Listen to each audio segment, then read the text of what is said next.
There is a moment when a patient man stops being patient. Not loudly, not with a speech or a confrontation, just a quiet decision made behind closed doors that changes everything for everyone involved. William reached that moment. And when he did, the first person to feel it was not Camilla. It was her sister. Most people heard about Annabel Elliot losing her royal contract and thought it was a routine restructuring. A new prince, a new vision, old arrangements quietly phased out. Reasonable. Understandable. Nothing to dwell on. That is exactly what William wanted them to think. Because what he actually did had nothing to do with restructuring. It was the opening move in something he had been building toward for a very long time.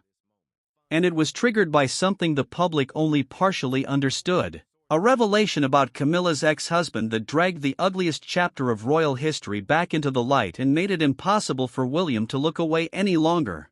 To understand why that revelation hit William the way it did, you have to understand what he inherited the moment his father became king. In September 2022, William took control of the Duchy of Cornwall, one of the most powerful private estates in Britain. Worth over $1 billion, generating millions every year across properties stretching through Cornwall, Wales, and the Isles of Scilly. The income, the contracts, the payroll, all of it transferred into William's hands the day Charles walked into Buckingham Palace as king. William went through that payroll carefully. And one name stopped him completely. Annabel Elliot, Camilla's younger sister, sitting on his estate, collecting fees year after year. Close to 2 decades of steady payments, nearly £20,000 in recorded fees, over £12,000 in furniture purchases, and those were only the final visible figures before he took over. The full total had never been disclosed publicly. Someone had made sure of that. To the outside world, Annabel was a respected interior designer, ranked among the most influential in Britain, photographed at Wimbledon, appearing in royal documentaries with a warm, polished presence. She had become so embedded in the fabric of palace life that most people had long stopped questioning how she got there. William never stopped. He knew exactly how she got there. And he knew what she had done to earn it. Annabel's country home in Dorset was one of the locations Charles and Camilla used for their secret meetings during the affair. While Diana was at home with 2 young boys, watching her marriage collapse around her, falling into depression, fighting to hold herself together, Charles was making his way quietly to her sister's house. But Annabel was not simply someone who opened a door and looked the other way. There was one particular night during those years when Charles arrived in a rage. Something Diana had said had set him off, and he had carried that fury straight through the door with him. Camilla could not reach him. The room felt dangerous. So Annabel stepped in. She grabbed her sister by the shoulders, looked her in the eyes, and said directly, "Diana doesn't even come close to you. Go calm him down." Then she put her hands on Camilla's back and pushed her toward the bedroom door and closed it behind her. That was not reluctant tolerance of something uncomfortable happening nearby. That was participation. That was a woman who looked at what was being done to a young mother who was quietly coming apart, and decided it was entirely worth it. And when Diana was gone and Camilla had been crowned Queen of England, Annabel sat in front of a BBC camera in 2023, still collecting her duchy payments, and described Camilla as completely loyal. She said it warmly. She said it with a straight face. Something about that moment settled something final in William. And once he had the power to act, he moved without hesitation. Annabel Elliot was removed from the Duchy of Cornwall payroll in complete silence. No announcement. No acknowledgement of nearly 20 years of service. No graceful transition. The 2024 annual report recorded her payment status in a single word: nil. Palace sources tried to soften it by telling the press it was no reflection on her work. William's reasons had nothing to do with her work. It was 3 things operating at once. It was his vision for a monarchy where proximity to the crown no longer guaranteed a paycheck. It was a direct signal to everyone in Camilla's circle that the protection they had enjoyed under Charles was over. And it was personal in a way that went bone deep. He was not going to spend £1 more paying the woman who helped destroy his mother. But here is what nobody outside the palace fully grasped at the time. The Annabel decision did not happen in isolation. It happened in the same window that Andrew Parker Bowles walked back into public view. And that changed everything about how William was feeling. Andrew Parker Bowles is 86 years old. He was married to Camilla before Charles.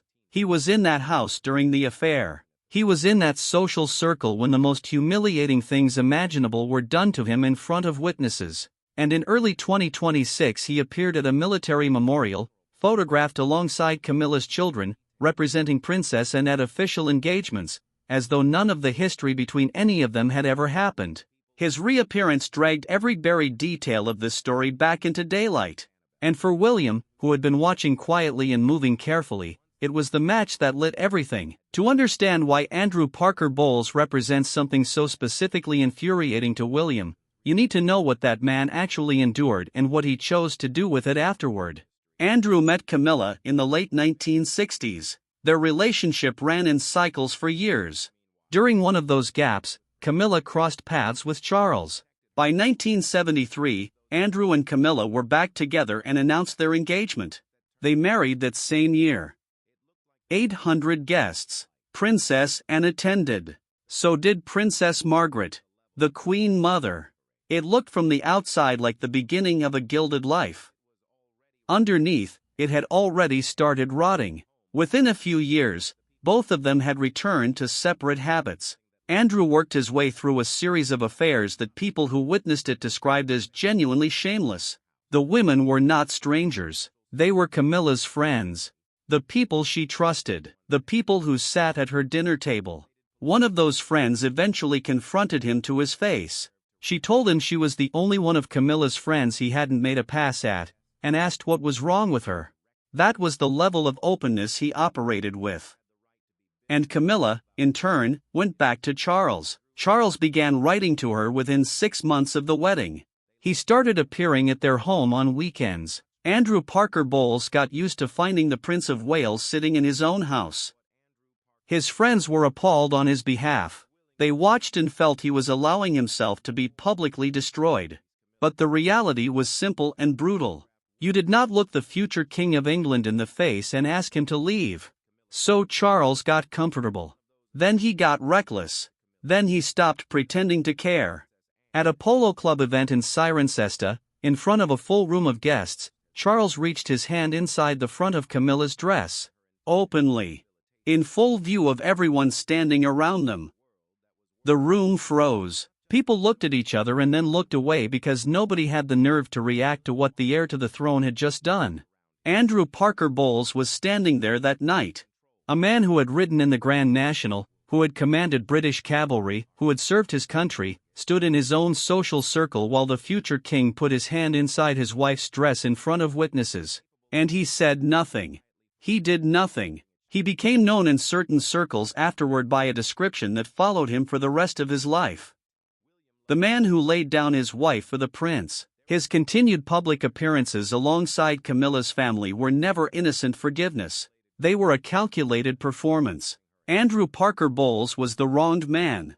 The one person on earth with every right to be vocal, bitter, and unforgiving. When he kept showing up and smiling, when he attended the 2005 wedding and the 2023 coronation and sat there watching the woman who had dismantled his marriage be crowned, it sent a message to the watching world more powerful than any press release. It said the man she hurt most had moved on.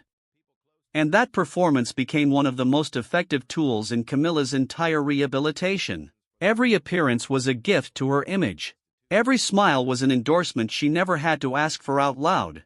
But now at 86, still appearing at memorials, still photographed with Tom and Laura, still connected to Princess Anne, he keeps the whole story alive without saying a single word.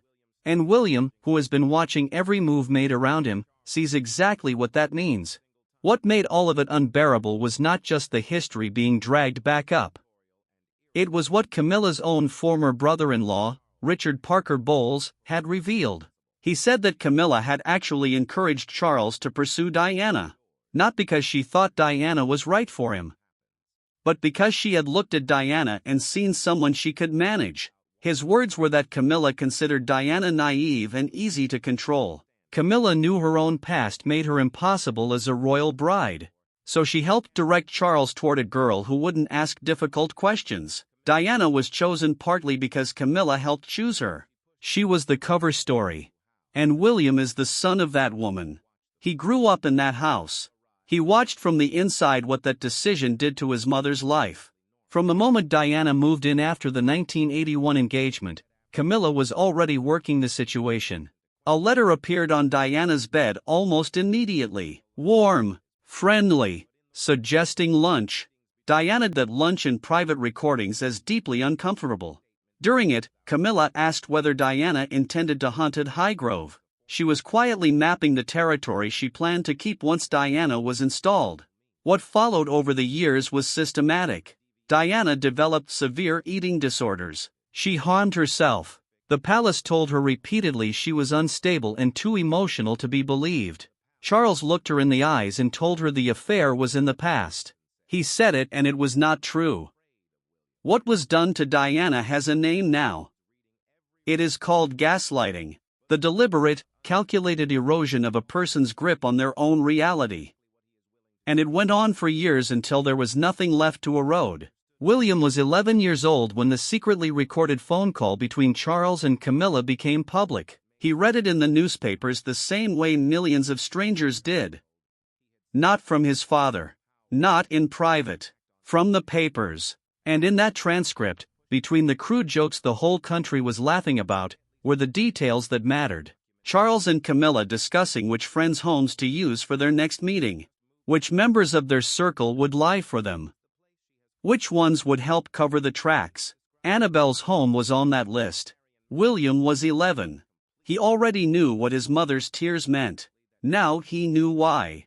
6 days after Diana died, William and Harry were placed in a funeral procession and required to walk behind her coffin through the streets of London. No grief counseling. No private time to fall apart. Just the eyes of the world and the weight of something no child should have been asked to carry. William was 15. He held himself together in public for the entire route while everything inside him was breaking. And he remembered all of it. He remembers it now. By late 2025, all of that history had collided with something present and immediate. Camilla had decided, despite everything William had quietly done, despite every signal he had sent, to go after Kate. And that was the decision that changed the temperature of everything permanently. In September 2025, during the state visit by President Trump and Melania, the British royal family gathered at Windsor Castle. Kate had fallen naturally into warm conversation with Melania. Then Camilla arrived and with a sharp, dismissive wave of her hand, gestured Kate aside. In front of a visiting head of state. In front of journalists. In front of a watching world. The future Queen of England stepped aside like someone blocking a doorway. William watched it happen in real time. A source close to the palace said afterward that her behavior was out of line and had tested their relationship again. At that same visit, William greeted Camilla with 2 brief kisses and walked on. In a world where every gesture carries meaning and every break from protocol is noticed and recorded, he did not bow his head in acknowledgement of her position. He gave her the kind of greeting you give someone you barely know at a gathering you did not want to attend. Camilla noticed. She has always noticed everything, and then she made a move that told the world exactly how afraid she had become. In late February 2026, it emerged that Camilla had quietly signed a power of attorney document transferring Ray Mill House, her private estate in Wiltshire, into the names of her children, Tom and Laura. She had bought that house in 1996 with her divorce settlement from Andrew Parker Bowles. It was her sanctuary. The one place that had always been entirely hers. She had described it as the best therapy in the world. And she had just moved it out of her own name. On the surface, estate planning from a 78-year-old woman whose husband is fighting cancer looks completely reasonable. Most people would accept that and move on. But most people had not been watching what William had just done to Annabelle. He had looked at a 20-year financial arrangement and ended it without a single word of explanation.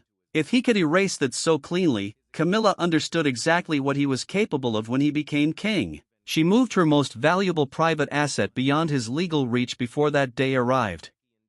And the isolation was already setting in. She personally called her son Tom and asked him to come for Christmas at Sandringham. She told him directly she hadn't had Christmas with him in a long time. His answer was made public shortly after. He said he would not be spending Christmas at Sandringham, neither would his sister. They would do every other year. He spent that Christmas on the sofa at his former wife's home. The Queen of England asked her son to come for Christmas. He said no.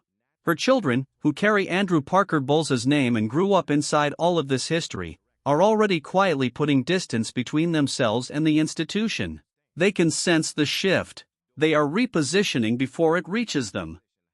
William does not need to make speeches. He does not need to hold press conferences or release statements. He controls what she depends on. Her funding answers to the monarch. When he becomes king, it answers to him. He has already shown the entire palace how quietly and completely he is willing to act. He has already sent every person in Camilla's circle the same message without saying a single word aloud. The boy who stood in the rain at 15 and held himself together while the world watched has been holding himself together for 30 years.